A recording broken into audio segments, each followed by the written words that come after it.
Bueno, antes de irnos a esta pausa, yo les comentaba que íbamos a estar conversando de estos temas que la gente está muy nerviosa. ¿Qué pasa si alguien lo despiden en forma ilegal? Si alguien le dice, bueno, usted no ha venido a trabajar. O, como diría nuestro querido Condorito, plop. O sea, vamos a conversar de todo esto con Damián Teodorovic. Es de profesor académico de nuestra Facultad de Ciencias Jurídicas. Vamos a conversar de temas laborales. Un gusto y muchas gracias, profesor. Buenos días a ti y a todos tus auditores. Un gusto para mí también estar en tu programa. Bueno, estamos en una situación bastante especial, álgida, por decirlo de alguna manera, ¿verdad? Hemos estado escuchando a través de la prensa, tanto escrita, radial, la televisión. Es un bombardeo de cosas donde hemos visto, por ejemplo, se han quemado empresas y la gente de allí ha quedado sin trabajo. ¿Qué pasa con esa gente? Por ejemplo, si pertenecen a una empresa externa, hablemos de seguridad, por ejemplo, que son como transversales en todas las empresas, ¿verdad? ¿Esta gente puede ser despedida? ¿Debe ser reubicada en otras instalaciones? ¿Qué pasa con estas personas? En primer lugar, lo que tenemos que decir es que el derecho del trabajo en estas circunstancias y en cualquiera otras rige íntegramente, de modo que no hay excepcionalidad al cumplimiento de las normas laborales. Y de eso naturalmente tiene que velar, entre otros órganos, por ejemplo, la Inspección Provincial del Trabajo, y los derechos laborales deben ser ejercidos por los trabajadores en los juzgados del trabajo correspondientes. De modo que cualquier situación específica va a ser resuelta por los tribunales, pero teniendo en consideración precisamente este principio que dije al comenzar. Esto es, el derecho del trabajo rige íntegramente. Por lo tanto, si un empleador quiere poner término a un contrato de trabajo con su trabajador, debe hacerlo de conformidad a la ley. En eso no ha variado en nada estas circunstancias. En nuestro sistema jurídico rige lo que podríamos denominar un sistema o un principio de estabilidad relativa en el empleo. ¿Qué significa esto? Que un empleador puede poner término a un contrato de trabajo, pero para poder ponerle término a ese contrato de trabajo debe ser capaz de invocar y probar una causal legal. Exacto. Ahora, por ejemplo, si alguien llama a sus trabajadores, supongamos que tiene unos 15 trabajadores y dice, bueno, las ventas han sido nulas, yo a contar de ahora no voy a poder en diciembre cumplir con esta planilla de sueldos, por lo tanto yo voy a tener que despedir a 10 personas. ¿Él puede simplemente invocar necesidades de la empresa? Bueno, ese caso podría ser el de necesidades de la empresa,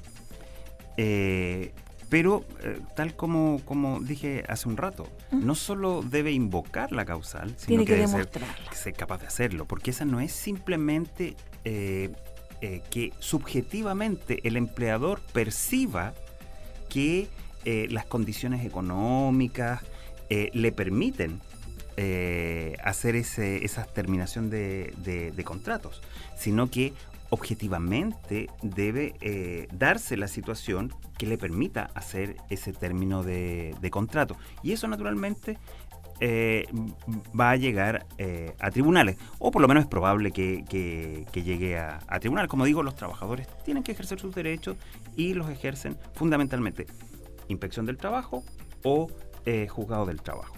Ahora, invocando este problema en el que estamos, ¿no podría el día de mañana un empleador decir, saben, yo no pude cumplir con las leyes laborales porque no tuve cómo? Al final del día, ellos tienen que tener depositadas estas obligaciones laborales como son las cotizaciones previsionales y, bueno, en su conjunto, ¿verdad? A ver, en tanto esté vigente el contrato de trabajo, ¿sí? los empleadores tienen que cumplir íntegramente sus obligaciones. Del mismo modo, los trabajadores, en tanto esté vigente el contrato de trabajo, deben cumplir sus obligaciones. Ambos deben cumplir sus obligaciones porque estamos en un ámbito contractual. Ambos deben cumplir sus obligaciones, ¿sí? ¿Cómo lo van a hacer? Eso es algo que la ley no dice nada. El empleador debe hacerlo, sin perjuicio de que respecto de cotizaciones previsionales existe esa circunstancia de que pueden ser las cotizaciones o deben ser las cotizaciones declaradas y pagadas, ¿sí? De modo que eventualmente un empleador podría solo declarar. ¿A qué se arriesga? Naturalmente a las multas que y al pago cuando pague el pago de intereses. Como digo, en general rigen íntegramente las normas laborales y, claro está, de seguridad social. Ahora, a su pregunta, ¿podría un empleador invocar esto? En los hechos, sí. ¿Sí?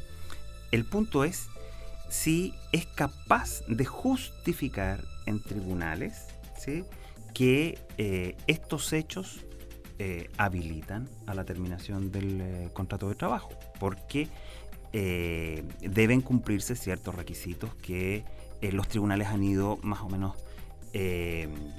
modelando, ¿sí? ¿Cuáles son esos requisitos en torno a particularmente algunas de estas situaciones, ¿sí?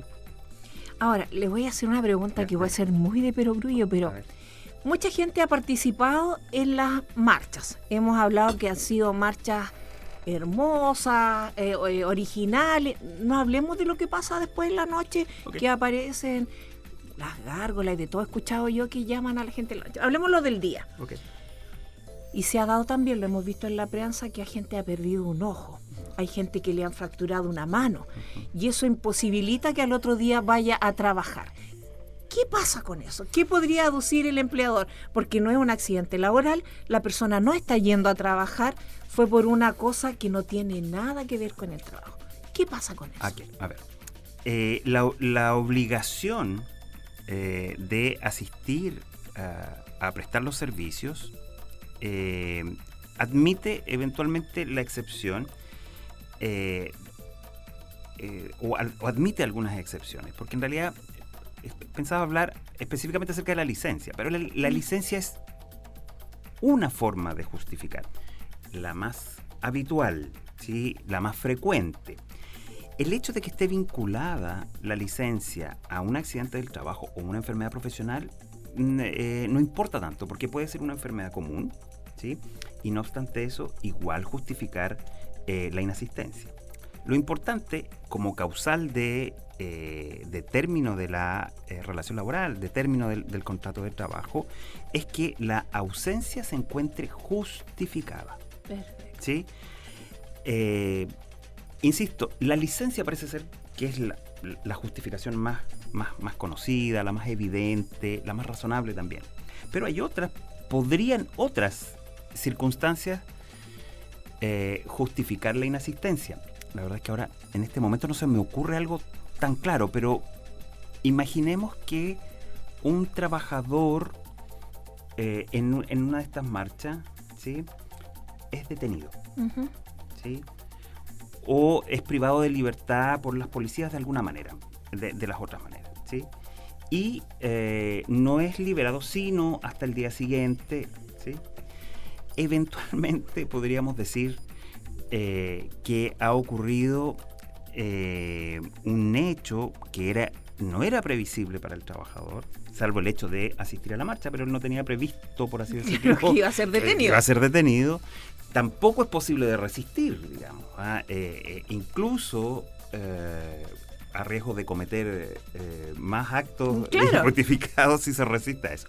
No, mañana tengo que ir a trabajar. No me lleve. No me lleve, ¿sí? Pareciera ser que estaríamos en presencia también de una causal de justificación. Ahora, así como el empleador tiene que ser capaz de justificar, por ejemplo, si decide en buenas cuentas despedir a su trabajador, el trabajador, al momento de justificar, no basta con que diga tan solo, mire, ¿sabe qué? Me detuvo Carabineros y no pude venir a la hora o no pude llegar durante el día, sino que tiene que ser capaz de justificar que efectivamente eso ocurrió. Ahora, por ejemplo, bueno, las audiencias de detención y todo son al otro día en la mañana, 8 de la mañana. Pero en ese periodo que las personas están detenidas, ¿podría ir un familiar a poner una excusa al trabajo? No sabemos si va a quedar libre después de las 8, está detenido. Yo creo que es un antecedente importante que el juez en su momento va a tener a la vista. Va a decir, mire, ¿sabe qué? Usted sabía, le dice al empleador, usted sabía que este trabajador estaba en esta circunstancia, ¿sí? Pero no sé si lo justifica completamente. Es un antecedente, sí. Yo diría que, en todo caso, hay documentos que se pueden solicitar, documentos que se pueden, ¿sí? Si usted estaba en una audiencia de control de detención a las 12 del día, es evidente que no podía llegar. Que no podía llegar porque estaba detenido. Entonces le exhibe al empleador, esta es mi justificación, ¿sí? Si el empleador todavía entiende que eso no lo justifica, naturalmente el trabajador va a tener que ir a por lo menos va a poder, pero sí va a poder justificarlo. Me dice, esto está justificado, ¿sí? Pero naturalmente que todas estas son cosas caso a caso. El tribunal va determinando qué es lo que justifica y lo que no justifica. Como digo, estas son estamos haciendo generales, como casi locuraciones de hechos, ¿no? ¿Qué es lo que pudiera ocurrir? Pero en lo que usted me preguntaba al principio y más concretamente, la licencia justifica la inasistencia, ¿sí? Es más, incluso hay alguna jurisprudencia del tribunal que también hay otros documentos médicos que podrían justificar la inasistencia. No solo la licencia es la que la justifica más plenamente. Ahora, dos preguntas vienen. La primera, gente que viene de Alto Hospicio a trabajar a Iquique, que es en su mayoría, ¿verdad? Con los tacos que se arman, con las marchas y todo lo demás, llegan tarde. Bueno, acá tenemos un compañero de trabajo que viene a Alto Hospicio, pero él se viene casi de madrugada para no tener problemas y cumplir con su horario. Pero a veces a la gente le es imposible eso. Y llegan media hora, una hora. La gente, se supone que el empleador debería tener el criterio, no sé si opera este término en forma laboral, de decir, bueno, no podía llegar antes. Sí, y nuevamente, esas son cuestiones de casos concretos, ¿sí? Y los casos concretos se resuelven de manera concreta. Eventualmente eso va a tener que determinarlo el juez del trabajo respectivo. O sea, si es que cualquier cosa que eso signifique, eventualmente puede haber una disminución de remuneración porque estuvo menos tiempo, algún descuento, pero es difícil que llegue eso a tribunales. Pero como usted dice, en estos casos debiera operar el sentido común, diría yo. ¿Cierto? Sí. Pero es que a veces anda tan escaso. Sí. Anda muy escaso. Sí. Ahora, bien. ¿Cree usted, vamos al hipotético, que después de todo lo que está pasando o durante este periodo, porque no sabemos, ¿verdad?, cuándo va a tener una solución, pudiera haber un aumento en licencias psiquiátricas por estrés? A ver. Y esta pregunta va al hecho de que al ser muchas, el COMPIN podría rechazarlas. ¿Qué pasaría ahí? Bueno, está dentro de las facultades de la comisión. Ya. ¿Sí? Por lo tanto, podría hacerlo, ¿sí? Pero lo cierto es que eso lo vamos a ver en el devenir de lo que suceda.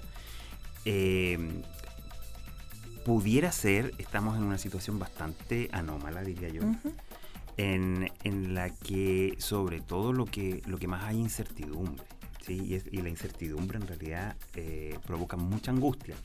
Yo no soy médico. Pero... ¿sí? Y entiendo que esto debiera tener algún efecto, ¿sí? No creo que no pase nada después de esto, a pesar de que alguien incluso ni siquiera esté comprometido con las marchas, pero el ambiente general a mí me parece que está bastante complicado para todos, creo yo. ¿sí? De todas maneras. Complicado sí. para todos porque, claro, aquí estamos hablando de derechos de los trabajadores, pero imagínense también los dueños de pequeñas y medianas Que por empresas. suerte hay 125 que hace el catastro Corfo para las que van a empezar a implementar unos salvavidas ahí, ¿no? Claro, porque para ellos también, finalmente, son sus... no sé si decirlo así, pero son sus sueños que están en pues. eso. Aparte de ser su sustento, y también el hecho de dar trabajo a otras Bueno, personas. sabemos que la economía personas. se mueve gracias a las pymes, o sea, digámoslo así, son las que mueven casi la economía del país.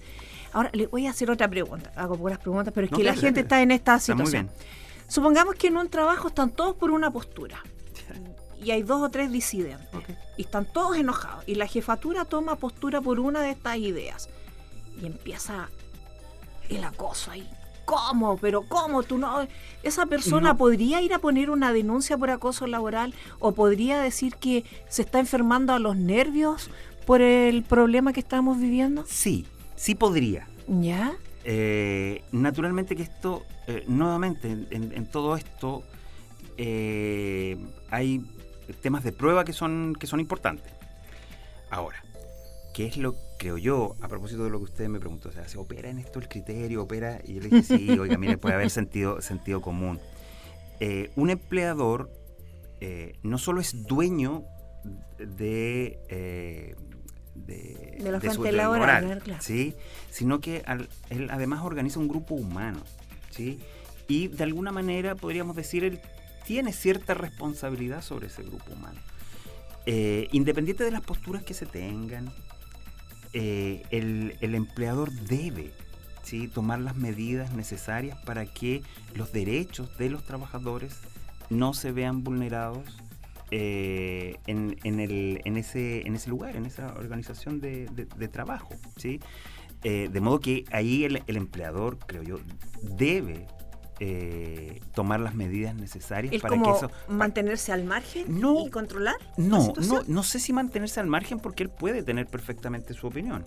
Pero no que involucre el ambiente laboral. Pero él debe ser capaz de liderar, ¿sí?, su empresa.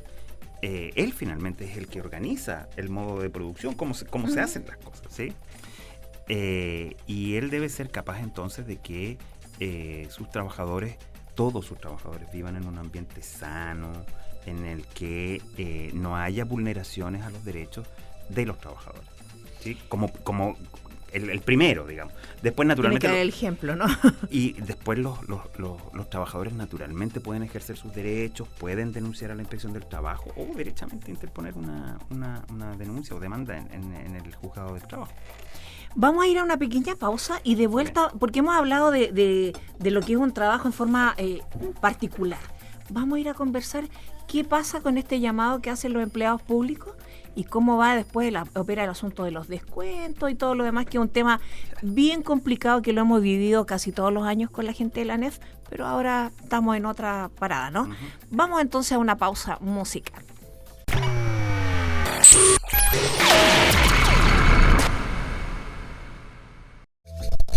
11 de la mañana con 34 minutos. Estamos conversando con el académico de nuestra universidad, Damián Teodorovic. ¿Cómo lo pronuncio? Bien. Ay, gracias, qué amoroso. Bien. Todo bien, no se preocupe. Bueno, estamos conversando de lo que es el trabajo en estos tiempos de crisis. O podríamos decir, cómo ser un chileno y no morir en el intento en estos días, ¿verdad? Sí. Porque estamos angustiados por sí, por no, por muchas cosas, y igual la gente se preocupa de su fuente laboral. Yo le dejé lanzada la pregunta antes de irnos a esta pausa. Estábamos viendo lo que es el trabajo en la forma particular, privada. ¿Qué pasa con los funcionarios públicos? A los que hemos visto en las marchas, a los que vemos que le postean ahí, oye, tú no deberías estar trabajando, ¿qué pasa contigo? A ver, Debiéramos decir, así como un concepto previo, por favor, no me malinterpreten de lo que voy a decir. En general yo diría que el Estado en algunas cosas es un mal empleador. Ya. ¿Sí? No, todos sabemos no es un tan buen empleador.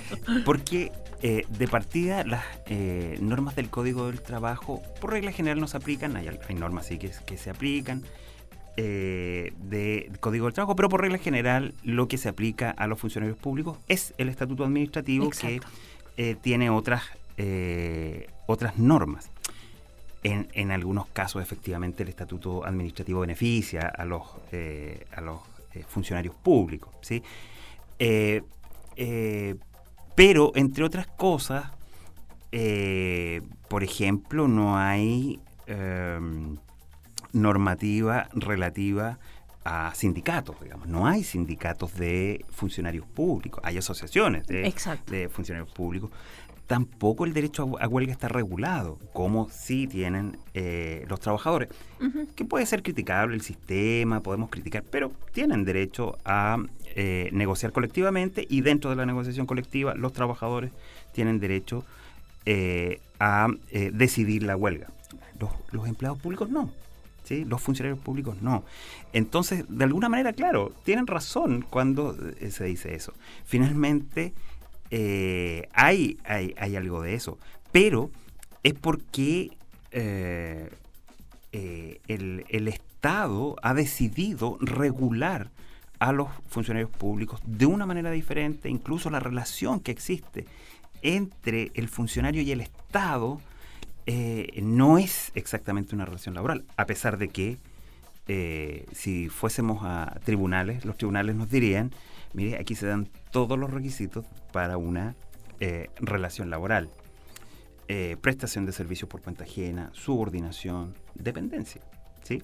Pero bueno, es la regulación que hay, y aquí yo creo que también debemos entender que estamos en un contexto que es muy particular, ¿sí? En un contexto que es bastante excepcional. Y la verdad es que si bien los funcionarios públicos no son trabajadores en sentido estricto, ¿sí? Sí sienten y tienen las mismas necesidades que el común de las personas. Sí, pues. Sí, efectivamente. Es probable que las remuneraciones en el sector público sean mejores que en el sector privado, en promedio, quiero decir. Bueno, y otras estabilidades, ¿verdad? Porque se supone que un funcionario público tiene que hacer algo muy tremendo como para que pase a un sumario y de ahí recién ver si se despide. Pero en materia de pensiones, por ejemplo, claro, se ven afectados de la misma manera que se ven los privados. En materia de salud se ven afectados de la misma manera que se ven los privados, de modo que tampoco es que esta sea simplemente una lucha de los trabajadores del sector privado, la verdad es que no. Además que en general, ¿para qué estamos con cosas? El Estado, el aparataje estatal tiene bastante terror cuando sus funcionarios van a paro. Imagínense lo que pasó hace un tiempo atrás con el registro civil. Sí, claro. Fue caótico. Ahora, no creo que quieran hacer descuentos, porque sería apagar una fogata con benzina, ¿verdad? A mí me parece también que no sería una buena decisión. Sí, no sería una buena decisión. Ahora, estamos justo en fecha en que la ANEF comienza a discutir los reajustes, las escalas de ascenso y todo lo demás. ¿Podría el Estado decir, hemos tenido tantos problemas que eso pasa a segundo plano? La verdad es que en los hechos, sí, porque finalmente son decisiones de carácter político, ¿sí? Pero me parece, a mí, yo no quiero meterme tampoco en cuáles son las decisiones que tiene que tomar el gobierno, pero obviamente que en esta situación hay que considerar muchos aspectos, entre ellos, por ejemplo, el tema de funcionarios públicos. Además, recuerde, no solo se discute eso, sino que ya estamos próximos a una ley periódica que es fundamental, que es la ley de presupuesto. Exacto, sí, pues, entonces, ¿qué va a pasar? Entonces además, también, con todas las reparaciones que hay que hacer, ¿se podrían excusar? Siempre se podría, pero La verdad es que yo no sé si en estas circunstancias para el gobierno sería eso una medida adecuada, ¿sí? Yo creo que eso tendería más bien a incentivar la mantención de la situación, digamos, de incertidumbre, de manifestaciones. Y de mayor problemática. Total. Quiero conversarles de un caso bien especial dentro de los trabajos que tenemos en nuestro país, que son los guardias de seguridad y los conserjes de los edificios. Ya. Si un guardia o un conserje, por la problemática que se está viviendo, no puede llegar a su lugar de trabajo, se supone que debería avisar al administrador, no puedo llegar, para que de alguna manera coloque a alguien en ese espacio, ¿verdad? Ahora, si por las circunstancias los administradores, los guardias de los edificios sienten que está vulnerada su seguridad, ¿podrían ellos simplemente hacer abandono del lugar? Decir, por ejemplo, aquí han venido a tirar piedras todos los días, yo veo que en cualquier minuto van a entrar y eso está afectando mi salud, yo me voy. ¿Puede hacerlo o sería causal de que lo despidan? Volvemos al tema del criterio, pero... Sí, yo creo que ahí hay un tema de hechos, ¿sí? Y ya más que de prueba de hechos, de calificación de los hechos, ¿sí? Yeah. A ver, por así decirlo, es relativamente sencillo, digamos, hacer un ejercicio hipotético. Imagínese que usted sea la jueza, ¿sí? Usted tiene que decidir, ¿sí? Si eso es... esa causal de despido está justificada o no, ¿sí? Okay. Entonces, por eso digo, más que con la prueba, naturalmente la prueba de los hechos es lo más relevante, pero al momento de usted tener ya acreditados los hechos, efectivamente, ¿sí? Todos los días tiraban piedras. Supongamos a la ¿sí? gente que trabaja en Santiago en ese hotel Príncipe de Gales, Ya, que okay. lo han saqueado 2 veces. Yo ya. creo que ahí ya nadie quiere volver a trabajar. Entonces, ahí hay un gran dilema. Usted va a tener que decidir, entonces, si fue justificada o no la conducta de ese trabajador, ¿sí? Porque tampoco es posible decir simplemente ese trabajador está justificado para inasistir siempre. A per se, porque no sabemos cuánto va a durar esto. Claro, o sea, eso justifica y después que pagarle una el sueldo. Claro, entonces ahí hay un tema que a considerar. Naturalmente, usted me pregunta, ¿se puede hacer? En los hechos sí, okay. Pero finalmente, ¿qué es lo que debe hacer ese trabajador o ese empleador eventualmente? Ejercer sus derechos porque, insisto, desde lo que dije al principio, el derecho laboral está operando íntegramente. Ahora, por ejemplo, ¿qué pasa con los trabajadores de zona franca? Que algunos, aparte de su sueldo, que es chiquitito, necesitan de las comisiones de trabajo. Zona franca decide no abrir por temor a que pase algo. La gente podría decir, no, pues abra, yo necesito tener mi comisión. ¿Están perdidos? No. No, porque quien organiza la producción, el proceso productivo, es el empleador. Ah, perfecto. ¿Sí? Él es el que organiza, él decide si abre o no abre. ¿Qué es lo que tiene que garantizar el empleador? Son las prestaciones mínimas. Porque si el trabajador estuvo disponible para el empleador y por decisión del empleador, por ejemplo, no se prestaron los servicios, el empleador no puede decir, mire, yo te voy a descontar estos días que tú no trabajaste. El trabajador puede decir, oiga, pero si yo estuve disponible para usted. Eso es súper importante. Usted no quiso disponer de mi trabajo, pero claro. Yo estuve disponible para usted. Entonces, ahí no deberían haber descuentos en cuanto a sus remuneraciones. En tanto que sea una decisión del empleador, ¿sí? Uh-huh. Eso es algo que él, desde su voluntad, decidió, fijó, ¿sí? Pero, por ejemplo, en el caso específico, yo usuario, yo dependiente mejor, y usted es el dueño del módulo, y usted me dice, ¿sabes qué? Te voy a rebajar porque no hemos trabajado. Entonces, ¿pero cómo? Si fue zona franca, ¿quién no quiso abrir? Pues, pero yo sí quería abrir, puede decir usted. No, porque eso no es responsabilidad del trabajador. El trabajador estuvo disponible. Ok, listo. Sí, el trabajador Ahí estuvo estamos bien disponible. aclarados. ¿Cómo cumple el trabajador? ¿Sí? Estando disponible para su empleador. Si el empleador decide no hacerlo, por las razones que sean, eso ya es un tema del ahí tendría que arreglarse el usuario con zona franca, no sé. Entonces... Ahí hay otro tema. ¿Por qué eso es un tema de zona franca? Dice, sí, pero fueron las circunstancias. ¿Y eso de qué manera puede ser imputado al trabajador? O sea, gente que usted nos está escuchando en un módulo de zona franca que hoy día va a tener abierto hasta las 19 horas, como comenté hace un ratito en la circular de zona franca, su sueldo debe ser pagado íntegramente. A lo menos así lo entiendo yo, ¿sí? Yeah. Eventualmente, si esto ocurriera, es probable que se denuncien estos descuentos a la Inspección del Trabajo. Hay que ver también ahí la opinión de la Inspección del Trabajo, que es lo que dice. Claro. Bueno, dentro de esto, ¿hay un cierto margen o queda como al libre albedrío nomás? No. ¿Me lo cuenta ahí a la vuelta? Vamos a ir a una pequeña pausa musical y me lo cuenta ahí a la vuelta.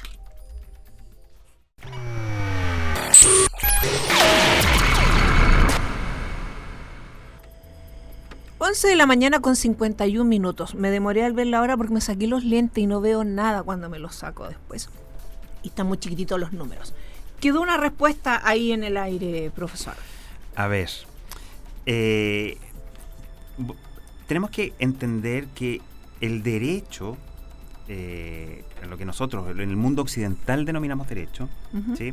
Fundamentalmente está constituido de reglas, de normas, ¿sí? Y las normas están construidas en lo que solemos denominar lenguaje natural, ¿sí?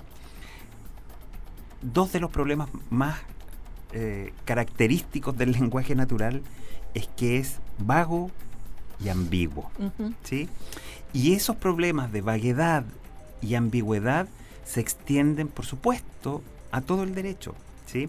Por eso es que a veces los tribunales, ¿sí? Respecto de las mismas instituciones tienen dos o más opiniones distintas. Perfecto.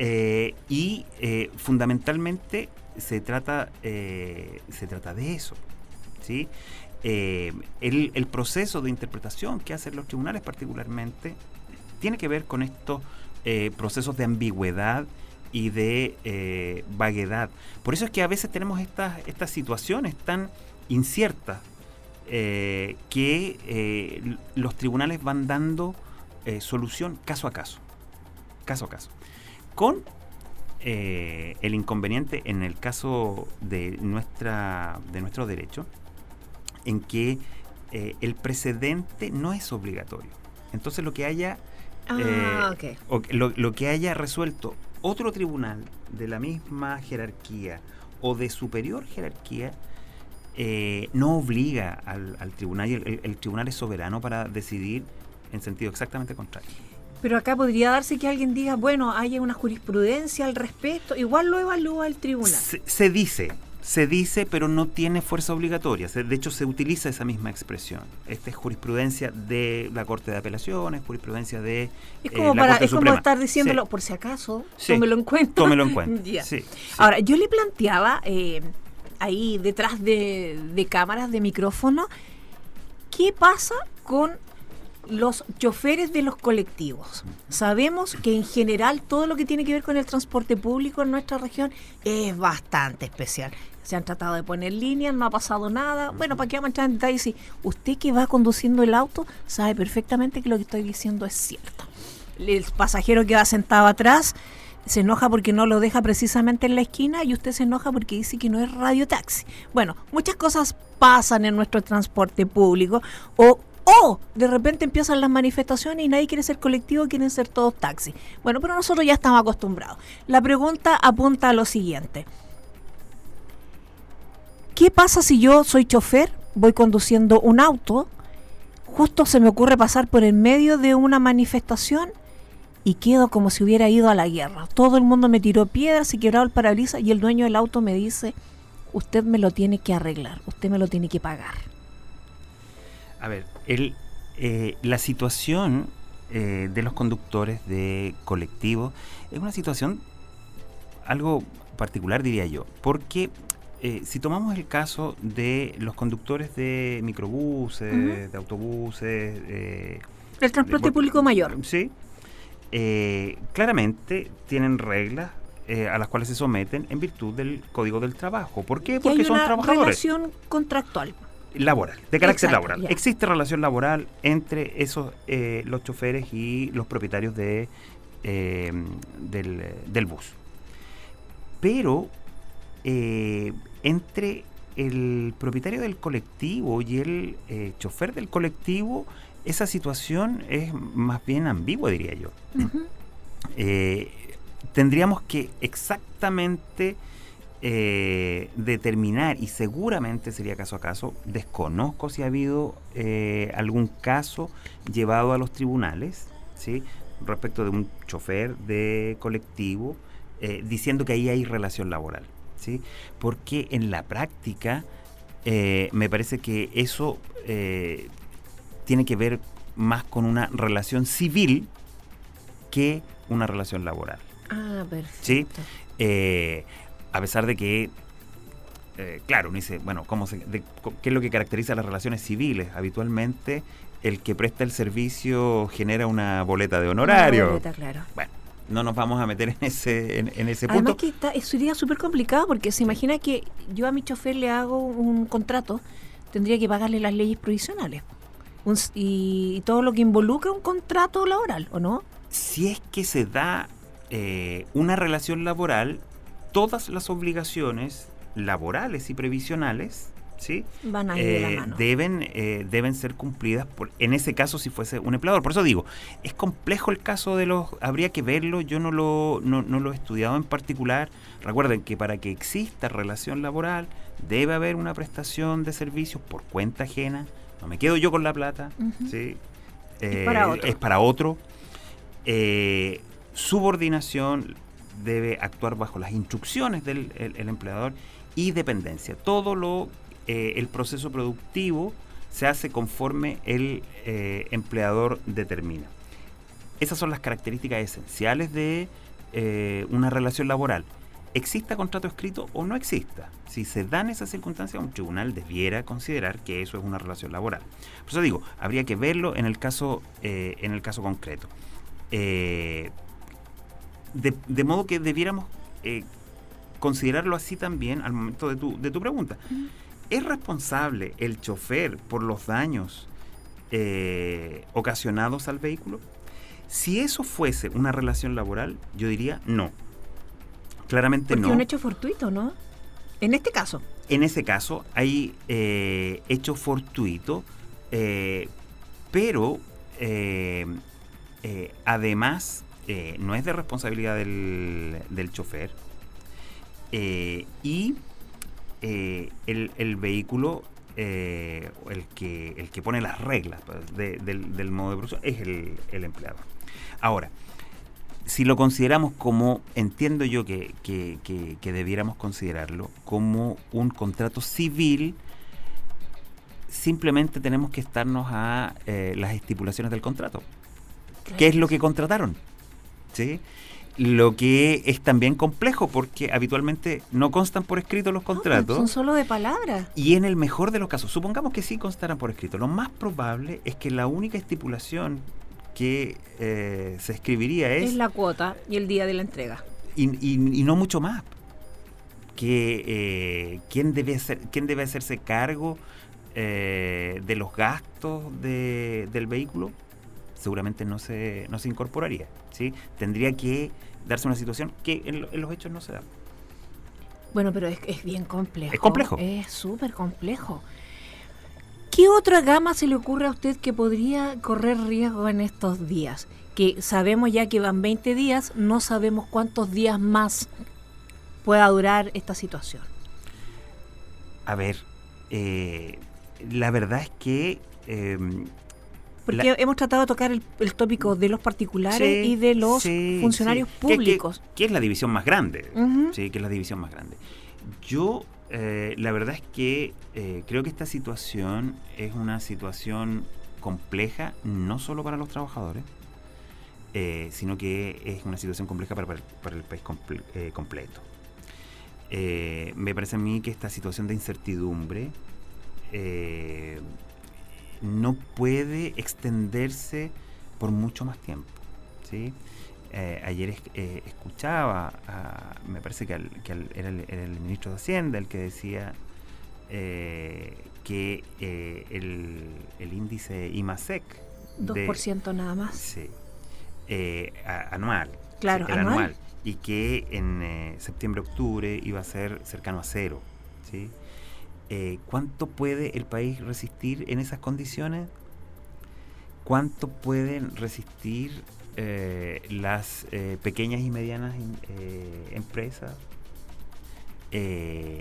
Porque de las grandes no me preocupan mucho. No, porque tienen seguros comprometidos, hay miles de detalles en el medio. Ellos tienen cómo salir. Sin perjuicio que en algunos casos, por ejemplo, las empresas de retail, ¿sí?, son muy sensibles al no pago.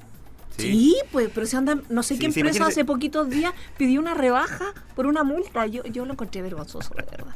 Entonces, imagínense que esta situación se da y todos los deudores de casas comerciales, que somos tantos, decimos, mire, no tenemos cómo pagar, no puedo pagar. Bueno, la empresa de retail también va a tener que verse afectada porque son muy, muy sensibles al no pago, por ejemplo. De modo que en esto yo no me atrevería a decirme, sabe que hay un área que podría ser particularmente afectada. Yo creo que las circunstancias son tan complejas que obviamente hay que ir viendo cómo se desarrollan los hechos casi día a día, lo que provoca mucha incertidumbre. ¿Por qué? Porque no es posible hacer proyecciones. Exacto, no sabemos hasta qué va a pasar. cuándo va a existir esta situación. Y por ambos lados podríamos decir, no sé, hasta cuándo reacciona el gobierno, o al revés, hasta cuándo no reaccionan, no reaccionan, o por qué siguen manifestándose si ya está, ¿sí? En ambos casos, ¿sí? La incertidumbre es la misma. Ahora, como todo estudiante de Derecho, usted tuvo ramos de Constitucional. Ya, me va a preguntar de la Constitución. No, algo específico, un artículo de la Constitución, o un detalle relacionado con la Constitución. Sabemos que usted no es constitucionalista, así que hago la salvedad, queridos auditores, sino que aquí tengo un abogado a mano. Anda un hashtag dando vueltas hace días en las redes sociales que dice renuncia a Piñera. ¿Puede así a buenas y primeras renunciar un presidente? A ver, yo diría que no. Podría hacerlo porque es un funcionario público. Finalmente alguien podría decir, sí, mira, un funcionario público, los funcionarios públicos podrían renunciar. Pero él tiene un mandato de la ciudadanía, sea que nos guste o no, ¿sí? Él tiene un mandato de la ciudadanía. 3.790.000 personas votaron por él, ¿sí? Y eso representó el porcentaje de los válidamente emitidos, que fue más allá de la mayoría. Él tiene un mandato y tiene que cumplirlo. En esta etapa de crisis no suele evaluarse tan bien la institucionalidad, pero es la institucionalidad lo único que nos puede salvar de esto, ¿sí? Cualquier otra cosa, creo yo, es simplemente tirar los dados. Por eso creo que los que deben liderar los cambios que tienen que producirse son el presidente de la República y el Congreso Nacional, ¿sí? Y la verdad es que al presidente de la República lo he visto dando algunos pasos en ese sentido, pero al Congreso no lo veo discutiendo los temas esenciales y más profundos, ¿sí? Es ahí, en el Congreso Nacional, donde deben darse las discusiones, ¿sí? Deben darse las discusiones, porque además ellos también tienen el mandato de la ciudadanía. Sus electores le dieron el mandato para que ellos nos representaran. Es cierto que estamos en un proceso de crisis de representatividad, también hay crisis de participación, todo eso yo lo entiendo. Pero no resolver nuestros temas por los cauces institucionales la verdad es que eso me parece que simplemente aumenta la incertidumbre. ¿Se podría decir que es una irresponsabilidad que una propia autoridad forme parte de estos hashtags, independiente de su fuero interno? Porque él conoce que está en riesgo la institucionalidad, ¿verdad? Yo lo que espero yo lo que espero del Ejecutivo y de los parlamentarios es que asuman sus responsabilidades, ¿sí? Mire, puede pedirle la renuncia, pero siga discutiendo, ¿sí? Okay. Puede terminar cada uno de sus discursos, ¿sí? Diciendo renuncie, Piñera, pero discuta, ¿sí? Como lo hacía un gran jurisconsulto, ya no me acuerdo su nombre, romano en la época del Imperio Romano. Él también estaba en el Senado y cada vez que él terminaba sus discursos decía que sea destruida Cartago. Gracón. Catón. Catón. Sí, que sea destruida Cartago. Bueno, que era el enemigo, claro, de Roma. Pero que fuera a destruido. Pero aquí, claro, yo lo que espero es que el Congreso tenga la relevancia que yo le asigno a esa institución, ¿sí? Esa es una institución absolutamente esencial de nuestro sistema democrático. Si queremos otro sistema que no sea democrático, bueno, tiene derecho usted a pensarlo y a hacer todo lo que quiera porque se instaure eso.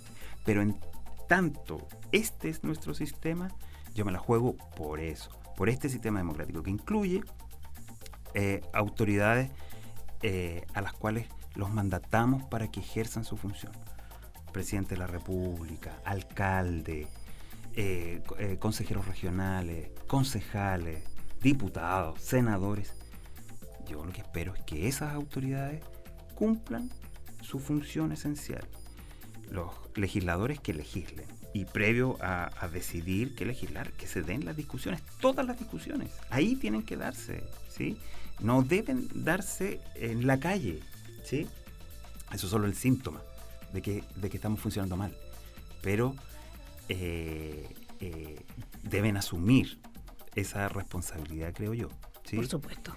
Así como también, bueno, nosotros los académicos también desde el mundo académico tenemos que dar nuestra opinión acerca de los temas. Yo me alegro mucho de que en estos días los profesores de Derecho Constitucional hayan sido prácticamente las estrellas. Las estrellas. En todos los matinales que habitualmente se hablaban en general, cosas que tenían importancia seguramente para algunas personas en particular, ¿sí? Pero hablando de temas de tanta relevancia,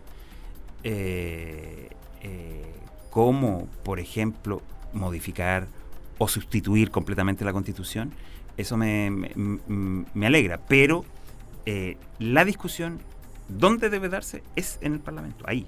Y nosotros, como mandantes, ¿sí? Tenemos que exigirle a nuestros diputados y senadores, por favor, discuta. Y cosas que corresponden discutir, ¿verdad? Naturalmente, pero mire, yo en eso digo, como dice un colega mío de la universidad, nada como la libertad de expresión. Exacto, ¿verdad? Sí, lo que quiera. Yo he escuchado muchas veces, qué sé yo, gente que reclama, por ejemplo, contra el diputado Alarcón, Florcita Alarcón. Bueno, él fue electo. Mire, con el porcentaje que haya sido, es 1,8. Es nuestro sistema. Claro, exacto. ¿Sí? Y ese sistema... Él jugó con las reglas del juego, ¿no? Jugó con las reglas del juego. Ese porcentaje le sirvió a su lista, ¿sí? Que también se pondera al momento de decir, digamos, ¿quiénes van a ser los diputados? Bueno, la votación de la lista, mire, que hay un 1%, un 1,8% del diputado Alarcón. Ok. Pero a él le correspondió por ley. A él le correspondió por ley. Y esas son las reglas y me parece bien.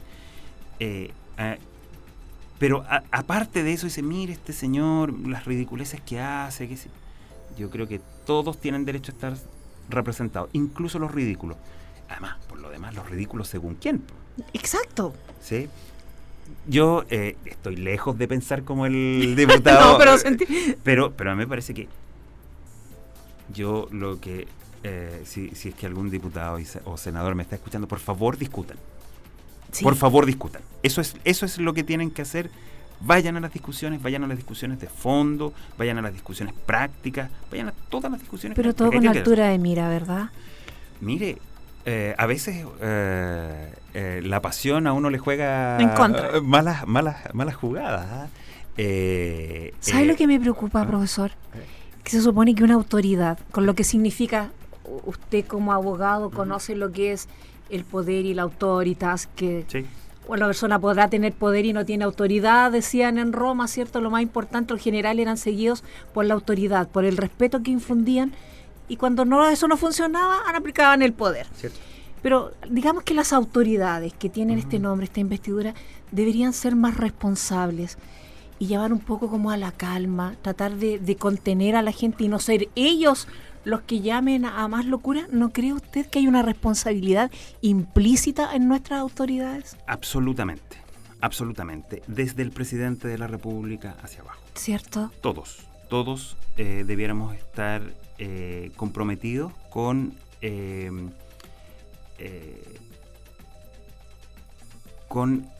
que se den las circunstancias para que podamos tomar las decisiones que sean necesarias para salir de esta crisis, porque naturalmente que es una crisis. Y cualquier cosa que eso signifique, naturalmente el presidente tiene que estar llamando al orden, ¿sí? Para eso fue electo, digamos. O sea, no me imagino un Estado sin orden, digamos, simplemente no existe ese Estado, ¿sí? Él es el que tiene que hacer los llamados al orden y, bueno, naturalmente a la calma, ya que no vamos a... Pero también diputados y senadores y las demás autoridades a que seamos capaces de discutir dentro de los cauces institucionales cómo salimos de este zapato chino. Entramos, pero no encontramos la puerta de salida. Profesor, lo invito para que nos juntemos unas próximas semanas porque vamos a estar viendo casos, vamos a empezar a ver en la prensa desfiles, tal vez, espero que no, pero yo creo que vamos a estar viendo desfiles a la inspección del trabajo, van a empezar a tener harta pega, y para que vayamos viendo lo que aparezca en la prensa con respecto a estas tutelas laborales no tengo ningún inconveniente.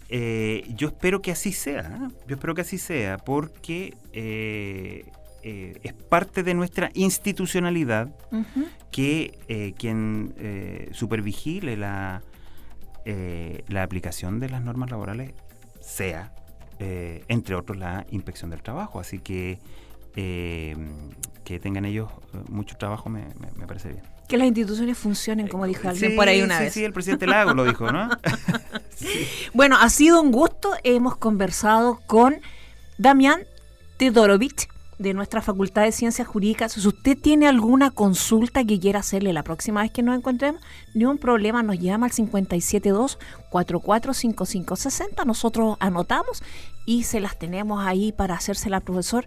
Muchísimas gracias por su tiempo y por su simpatía para ir explicando que lo más grato dentro de esta vinculación que debe tener nuestra universidad con el medio, con la ciudadanía, es que las cosas sean explicadas de una manera fácil de entender, ¿verdad? Y no en un lenguaje técnico que de repente la gente queda más perdida de lo que estaba. Así que se agradece su cercanía con la audiencia. Muchas gracias por tu invitación y estoy absolutamente disponible para cuando me invites de nuevo. Gracias. Y bueno, decirles lo que hemos estado conversando aquí. Converse. Y por favor, libertad de opinión. No importa lo que a usted no le guste lo que le están diciendo, pero no quiere imponer lo suyo porque eso ya no es una democracia. Todos tenemos gran variedad de opiniones, por muy absurdas, por muy locas o por muy etcétera, que consideramos que sean. Y lo más importante, no pelee en familia, no pelee con sus amigos, no pelee en el trabajo. Tratemos de canalizar por otros lados las rabias.